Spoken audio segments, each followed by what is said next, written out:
पिछले वीडियो में मैंने आपको बताया था यूज ऑफ देयर के बारे में। आप लोगों ने देखा, सराहा, मुझे बेहद खुशी मिली। लेकिन कुछ लोगों ने एडवाइस भी दिया कि जिस तरह से ओरली मैंने आपको बताया यूज ऑफ देयर के बारे में कि यूज ऑफ देयर में दो बातें बताई थी। पहला, देयर का यूज कॉम्प्लीमेंट्री वर्ड के रूप में as a subject in a sentence, और दूसरा बताया था लिटरल मीनिंग देयर, जिसका मतलब होता है वहां। आज हम यूज ऑफ देयर पार्ट 2 लेकर आपके बीच उपस्थित हो रहे हैं। इसमें हम उदाहरण के साथ बोर्ड पर आपको सेंटेंस बनाकर और देयर का यूज करके बताएंगे, ताकि आपको सेंटेंस बनाने और समझने में कहीं कोई कठिनाई न हो। अब मैं बोर्ड पर बताने जा रहा हूं कि देयर का यूज हम दोनों रूप में कैसे करते हैं। मान लीजिए कि हम कोई ऐसा सेंटेंस लेते हैं जिसमें कोई सब्जेक्ट नहीं है। जैसे उदाहरण के तौर पे, एग्जाम्पल्स के तौर पे हम लेते हैं एक आदमी है, एक आदमी है,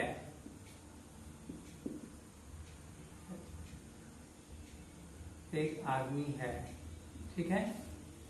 अब हम इसका ट्रांसलेशन करेंगे तो लिखेंगे there is a man, there is a man.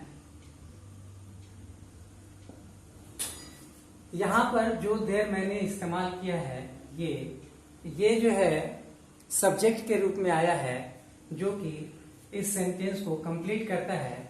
Complementary word के रूप में यहां देयर एज ए सब्जेक्ट इस्तेमाल हुआ। इसका मतलब हुआ एक आदमी है। और अगर हम इस सेंटेंस में कुछ और जोड़ दें, जैसे वहां एक आदमी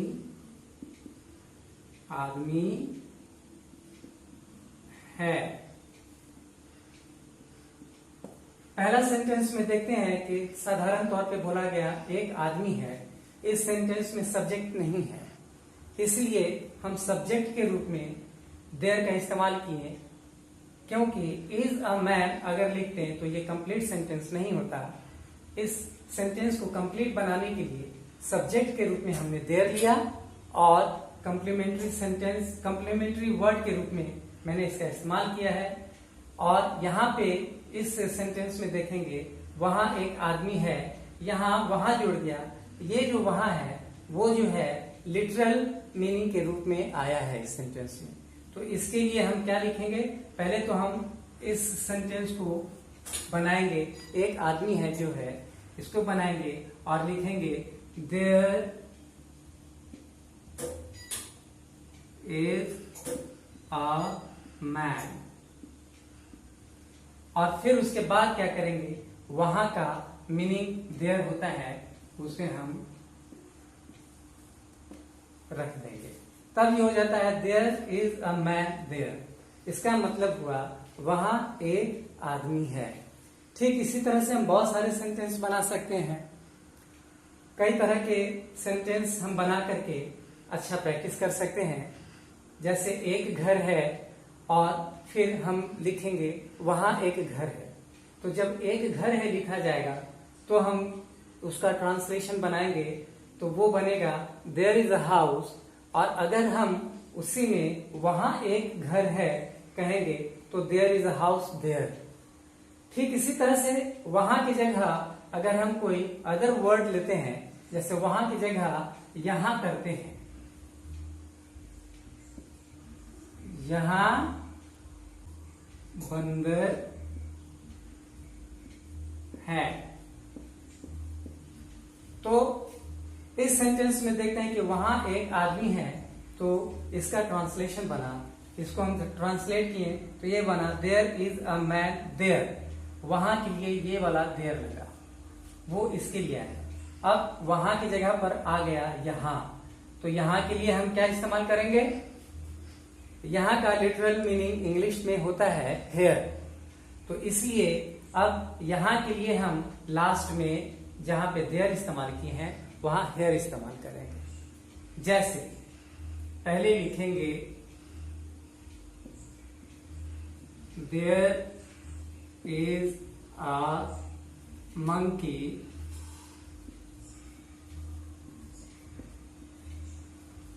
अब यहाँ पे लिखा हुआ है, इसका मतलब हो गया कि एक बंदर है, ये पूरा का ट्रांसलेशन बन गया।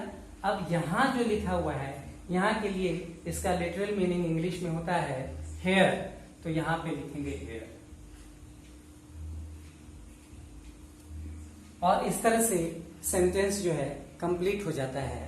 तब हम तीन तरह से हम बना सकते हैं। एक तो दो तरह से हम लिटरल मीनिंग और कम्प्लीमेंट्री वर्ड के रूप में यहाँ का इस्तेमाल किया है। यहाँ पे ये कम्प्लीमेंट्री वर्ड है देयर, और यहाँ पे जो है ये लिटरल मीनिंग में इस्तेमाल किया गया है।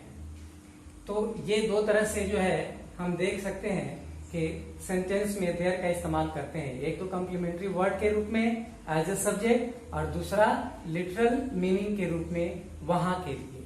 लेकिन वहां अगर सेंटेंस में नहीं है, वहां के बदले यहाँ है, तो हम यहाँ के लिए उसका जो लिटरल मीनिंग होता है वही लिखेंगे।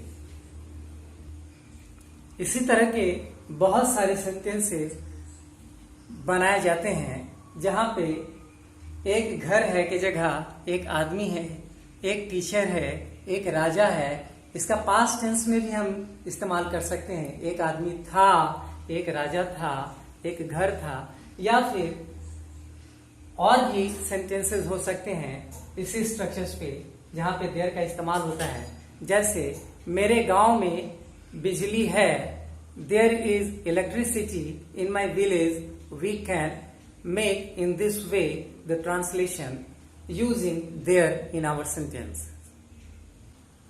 इसी तरह और भी एग्जाम्पल लेकर हम there का यूज कैसे किया जाता है उसको क्लेरिफाई कर सकते हैं। जैसे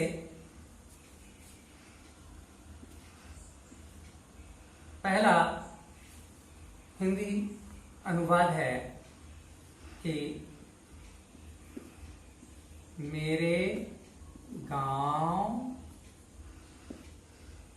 में एक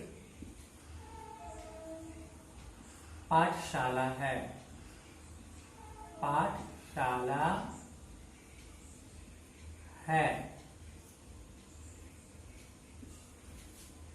तो हम इस सेंटेंस को कैसे बनाएंगे? एक पाठशाला है पहले लेंगे, इसको पहले बनाएंगे और फिर इसको लास्ट में रखेंगे मेरे गांव में।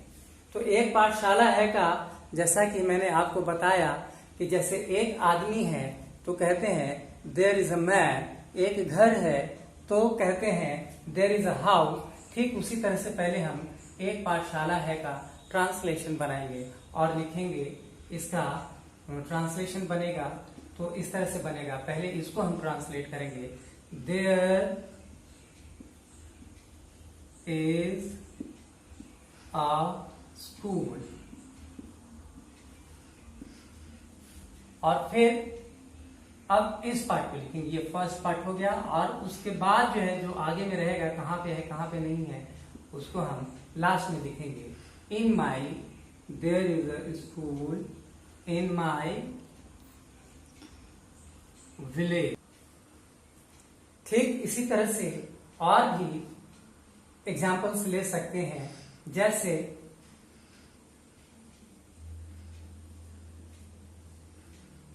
मेरे घर में एक कुत्ता है, तो ठीक जैसा कि मैंने पहले सेंटेंस बनाया उसी तरह से इस सेंटेंस को भी हम ट्रांसलेट करेंगे।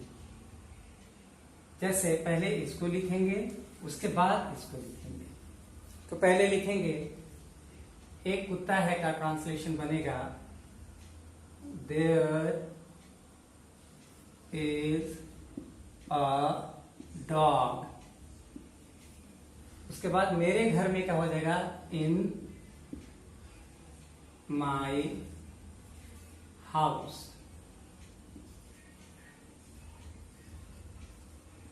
इन my house.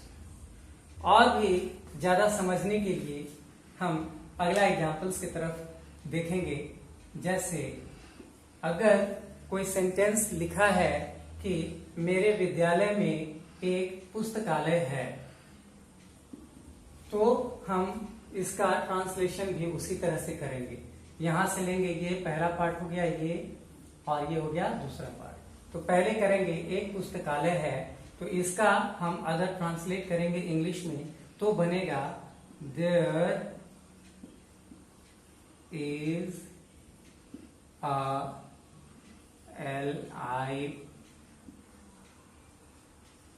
library in my school।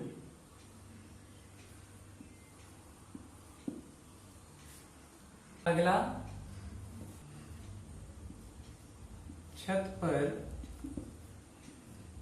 दो लड़के हैं। तब करेंगे दो लड़के हैं को पहले ट्रांसलेट करेंगे और छत पर को बाद में रखेंगे, और बनेगा दो लड़के हैं का बन जाएगा, यहाँ लड़का, यहाँ पे एक था, यहाँ पे दो है, तो दो है तो ये प्लूरल हो गया। इसके लिए हम इस के जगह आर इस्तेमाल करेंगे और सेंटेंस को बनाएंगे देयर आर टू बॉयज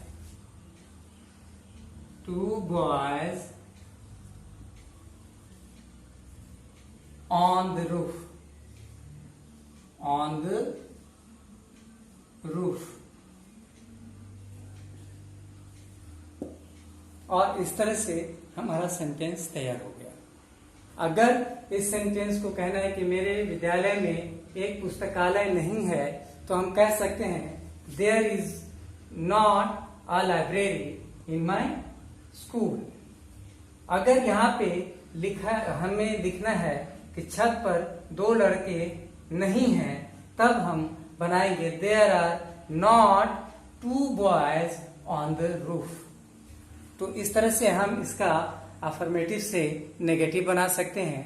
अगर इसका इंटरोगेटिव बनाना हो तो सिंपल बात है, हम जो भी यहाँ पे इज, एम, आर इस्तेमाल किया गया है, हम उसको पहले कर देंगे और बाकी सबको उसी ऑर्डर में रहने देंगे, तो ये हमारा इंटरोगेटिव सेंटेंस बन जाता है। जैसे is there a library in your school? क्या आपके विद्यालय में कोई लाइब्रेरी है या एक लाइब्रेरी है? या यहाँ पर जैसे है there are two boys on the roof, अगर इसका क्वेश्चन बनाना है, इंटरोगेटिव बनाना है, तो आर को पहले कर देंगे, बाकी सब उसी ऑर्डर में रहेगा और तब यह एक इंटरोगेटिव सेंटेंस बन जाएगा। जैसे आर को पहले करेंगे और कैपिटल से लिखेंगे are there two boys on the roof, तब हो गया क्या छत पर दो लड़के हैं। इस तरह के एग्जाम्पल्स को देखकर हम समझ सकते हैं कि एक हिंदी सेंटेंस को कैसे इंग्लिश में ट्रांसलेट कर सकते हैं, जहां पर देयर का दो तरह से इस्तेमाल होता है। हम उम्मीद करते हैं कि आप सभी को भी समझ में आ रहा होगा और आसान हो गया होगा एक सेंटेंस को जहां पे देयर का इस्तेमाल किया जाता है ऐसे सेंटेंस में जहां कोई सब्जेक्ट नहीं होता है, और वैसे जगह पर देयर को इस्तेमाल करके एक इनकम्प्लीट सेंटेंस को कंप्लीट सेंटेंस कैसे बनाया जाता है। और दूसरा, वो जो लिटरल मीनिंग था उस रूप में भी हम देयर का एक सेंटेंस में कैसे यूज करते हैं। उम्मीद है आप सभी को बहुत अच्छा लगा होगा।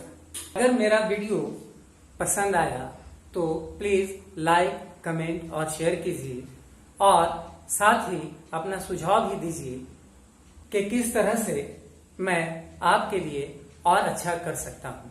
अगले वीडियो में फिर मैं एक नए टॉपिक के साथ हाजिर होता हूं। So see you again in the next video. Thank you.